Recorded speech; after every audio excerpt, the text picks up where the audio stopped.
कल एक इंटरव्यू में आपने मायावती जी की बहुत तारीफ की थी और आज भी आपने कहा कि आपसे ज़्यादा अनुभवी है, 4 बार की मुख्यमंत्री हो चुकी हैं।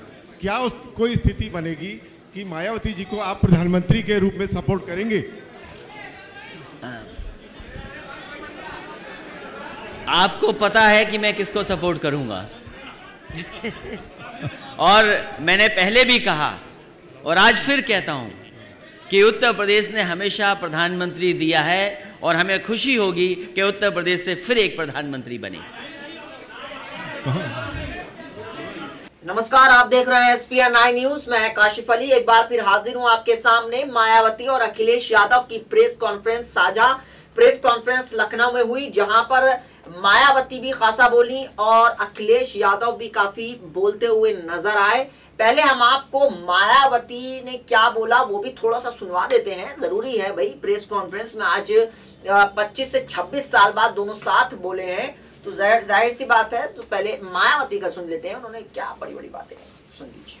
नेताओं व कार्यकर्ताओं से मीडिया के माध्यम से ये भी पुरजोर अपील करती हूँ कि वे इस चुनाव में पर्दे के पीछे से बीजेपी द्वारा चलाई जा रही श्री शिवपाल यादव की पार्टी को तथा कुछ अन्य और स्वार्थी किस्म के लोगों को भी मैनेज करके वे उन्हें आगे करके खासकर यहाँ दलितों, पिछड़ों व मुस्लिम समाज आदि के नाम पर बनवाई गई पार्टियों एवं इनके संगठनों के द्वारा भी षड्यंत्र के तहत खड़े किए गए उम्मीदवारों को अपने यार दोस्त, जाति बिरादरी व रिश्ते नातों आदि के चक्कर में पड़कर इन्हें देकर खराब नहीं करेंगे तथा अपने बने इस पवित्र व सामाजिक भाईचारे पर आधारित इस गठबंधन को कतई भी नुकसान नहीं पहुंचाएंगे।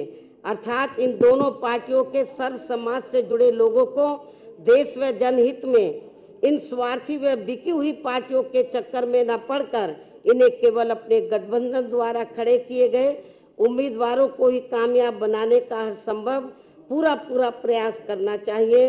तभी फिर सही मायने में हमारा यहाँ अपने संतों, गुरुओं व महापुरुषों आदि का मानवतावादी सोच पर आधारित इनका सर्वजन हिताय व सर्वजन सुखाय का सही सपना जरूर साकार हो सकता है। सुना आपने कैसे मायावती कह रही हैं कि बीजेपी पर हमलावर हैं। साफ तौर पर उनका कहना है कि बीजेपी ने देश को तोड़ने का काम किया है और जिस तरीके से वो कह रही हैं, हालांकि कांग्रेस के ऊपर भी निशाना साधा। उन्होंने कहा कि दोनों एक ही सिक्के के दो पहलू हैं और मायावती ने यह भी कहा कि कांग्रेस के वक्त में बोफोर्स घोटाला हुआ था और बीजेपी के वक्त में राफेल डील पर घोटाला हुआ है, यानी दोनों एक जैसे ही हैं। वहीं अखिलेश यादव थोड़े से घबराए हुए नजर आए इस पूरे दौरान और साथ ही साथ प्रधानमंत्री पद को लेकर जो सबसे पहले हम आपको सुनवाया था उस पर वो थोड़ा सा खेल गए थे। बोले कि भाई प्रधानमंत्री तो यूपी का होना चाहिए, नाम उन्होंने मायावती का नहीं लिया, यानी साफ तौर पर कहा जा सकता है। वहीं एक थोड़ा सा अखिलेश यादव का भी सुनवा देते हैं आपको कि अखिलेश यादव ने क्या बोला इस प्रेस कॉन्फ्रेंस में, पहले ये सुन लीजिए। भाजपा शासन के पिछले 5 सालों में पूरे देश में गरीबों, मजदूरों, किसानों, छोटे उद्योगों, दुकानदारों, नौजवानों, दलित, पिछड़ों, महिलाओं और यहाँ तक कि बच्चियों पर जितना अन्याय और अत्याचार हुआ है उसकी कल्पना करना भी मुश्किल है। भगवान राम और भगवान कृष्ण की जन्मभूमि उत्तर प्रदेश में तो भाजपा की सरकार ने इतना अत्याचार किया है कि स्वयं भगवान भी असहनीय पीड़ा हुई होगी। केंद्र और उत्तर प्रदेश की भाजपा सरकार ने देश और समाज को एक सूत्र में बांधने की बजाय समाज में नफरत का वातावरण बनाया है। लोगों ने भाईचारा बढ़ाने की बजाय लोगों को जात पात के नाम पर बांटने का काम किया है। भाजपा की उत्तर प्रदेश सरकार ने तो उत्तर प्रदेश को जातीय प्रदेश ही बनाकर रख दिया है। उत्तर प्रदेश में जात और धर्म को देखकर बेकसूर लोगों के एनकाउंटर किए जा रहे हैं। अस्पताल में इलाज शुरू करने से पहले मरीजों की जात पूछी जा रही है। थानों में रिपोर्ट लिखने से पहले फरियादी की जात पूछी जा रही है। यहां तक कि दुर्घटना में घायल व्यक्ति को सहायता देने से पहले भी उसकी जाति पूछी जा रही है। और अब तो स्थिति यहां तक आ गई है कि भाजपा के नेताओं ने भगवानों को भी जातियों में बांटना शुरू कर दिया है। अपनी नाकामियां, अपनी विफलताओं और असली मुद्दों से जनता का ध्यान हटाने के लिए भाजपा द्वारा देश और प्रदेश में धार्मिक उन्माद फैलाकर भय और आतंक का वातावरण बनाया जा रहा है। गरीबों की बहू बेटियों की इज्जत को सरेआम बेआबरू किया जा रहा है। उचित इलाज न मिलने के कारण गरीबों के हजारों बच्चे रोजाना सरकारी अस्पतालों में मारे जा रहे हैं।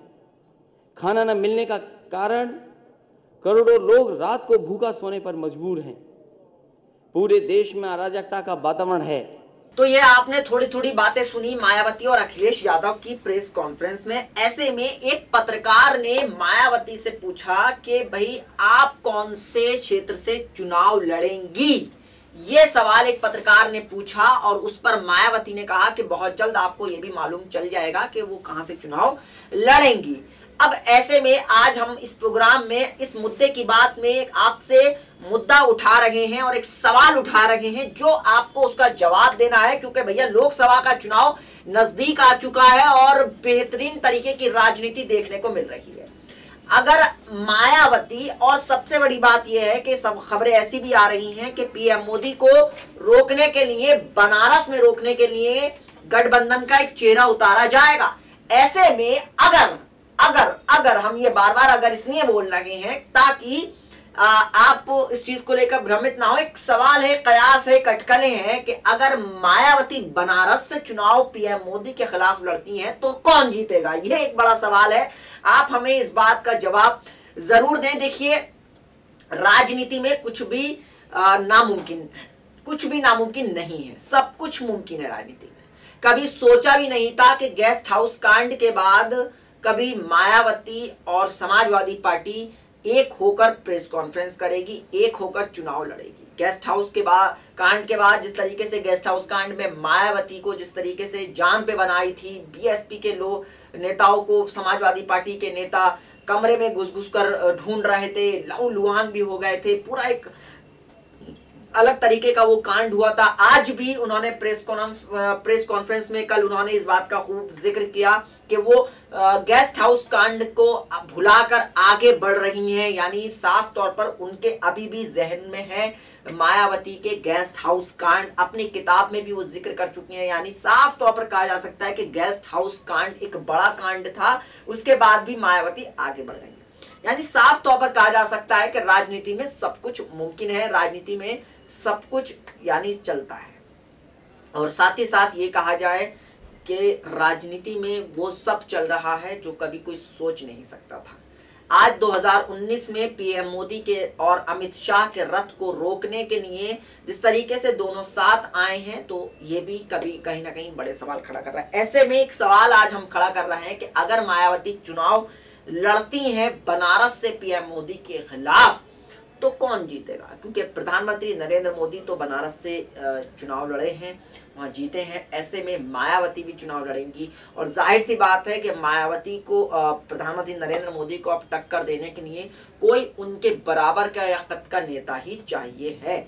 यानी साफ तौर पर कहा जा सकता है कि मायावती और प्रधानमंत्री नरेंद्र मोदी के बीच अगर आमने सामने का मुकाबला होता है तो, हालांकि ये मुमकिन नहीं है क्योंकि राजनीति में कभी भी हमेशा बड़ी सदी हुई राजनीति की जाती है। इसकी एक वानगी, इसकी मिसाल हम देख सकते हैं कि जो दोनों पार्टियां, समाजवादी पार्टी और बहुजन समाज पार्टी, जो लगातार निशाना साध रही थी कांग्रेस पर, वहीं रायबरेली और अमेठी की सीट छोड़ दी है।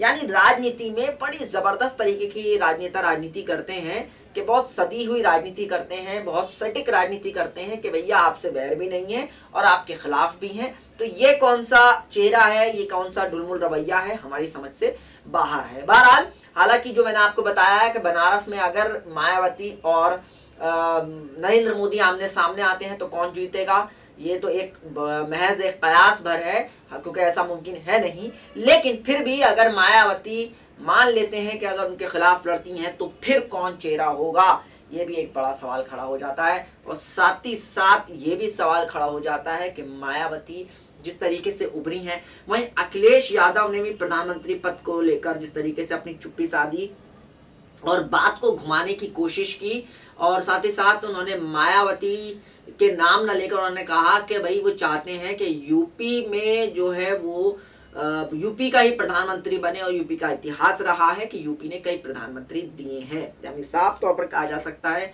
ये मुद्दे की बात में अगर हम आज आपसे जो सवाल किया है ये एक अपने आप में सवाल है, आप इसका जवाब हमें कमेंट बॉक्स के जरिए जरूर दें ताकि इस पर एक गहन चर्चा की जा सके, और इस आपके कमेंट्स को हम जरूर अपने प्रोग्राम में शामिल करने की कोशिश करेंगे। और साथ ही साथ इस प्रेस कॉन्फ्रेंस के बाद जाहिर सी बात है कि बीजेपी के लिए थोड़ी सी दिक्कत हो गई है, थोड़ी सी टेंशन इसमें आ गई है कि वो अब क्या करे और क्या ना करे।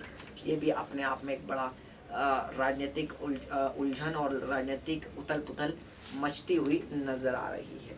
और साथ ही साथ जो कल प्रेस कॉन्फ्रेंस हुई उसमें कुछ तस्वीरें साफ हुई कि 38 सीटों पर चुनाव लड़ा जाएगा, 2 सीटें अन्य के लिए छोड़ी हैं और 2 रायबरेली और अमेठी के लिए छोड़ी गई हैं। यानी साफ तौर पर कहा जा सकता है कि अब राजनीति थोड़ी सी अलग तरीके की नजर आएगी। अब देखना ये होगा कि कौन सा उम्मीदवार कहां से उतरता है और किस पार्टी किस उम्मीदवार पर भरोसा करती है, ये भी इस देखने वाली चीज होगी। और राजनीति की अपनी अलग होगी, और यानी साफ तौर पर कहा जा सकता है कि अब बहुत यूपी की राजनीति थोड़ी अलग होने वाली है, क्योंकि बीजेपी भी अपनी दिल्ली के रामलीला मैदान में राष्ट्रीय परिषद की बैठक थी कल, वहाँ भी पीएम मोदी बोले थे, उससे पहले अमित शाह बोले थे। तो अब सारी राजनीतिक पार्टियां अपने अपने कार्यकर्ताओं के साथ संवाद कर रही हैं। अखिलेश यादव ने भी कन्नौज के फकीरपुरा में चौपाल लगाई थी। तो अब सारी राजनीतिक पार्टियां चल रही हैं। ऐसे में आज का जो हमारा सवाल है, आप इस पर जरूर हमसे कमेंट बॉक्स में अपनी राय जरूर दें, क्योंकि जाहिर सी बात है राजनीति में कुछ भी मुमकिन नहीं है। तो ये भी मुमकिन नहीं हो सकता कि शायद पीएम मोदी के खिलाफ मायावती चुनाव लड़ लें। नमस्कार।